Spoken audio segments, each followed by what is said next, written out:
'n Groep adrenalienvrate het vandag 'n selfgemaakte oorlogsterrein buite Pretoria rooi, groen en pers geverf. Die finale ronde van die Scenarion Verfbal Liga het hordes toeskouers gelok en aan spelers in kamoufleerdrag die kans gegee om hulle lyf soldaat te hou.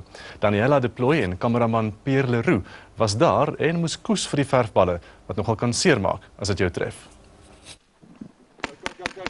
Oorlog in die hoofstad se buitewyke.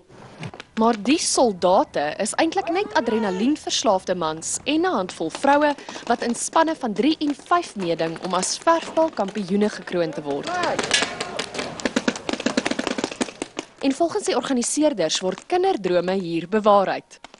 Speletjies in die agterjaar, Cowboys en Cricket en daai tipe van goed. En hierdie is half die naaste wat hy ooit sal kom aan 'n Xbox in 'n regte lewe. In Scenario Verfbal word sekere geskiedkundige oorlogsgebeure, byvoorbeeld D-dag, nagemaak of die spanlede kry 'n taak om uit te voer, soos om 'n vlag te gaan haal.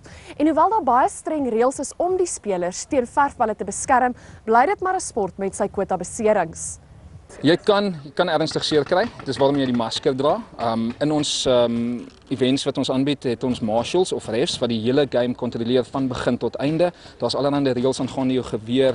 Die kompetisie word jaarliks gehou en volgens die organiseerders is enigeen met taktiese vaardighede wat nie skrik vir 'n klipharde verfbal nie, welkom om 'n span in te skryf. Daniela de Plooy, Janice Donkerhoek. En hier is Edouard nou met vandag se sportnuus. Dankie Gustaf.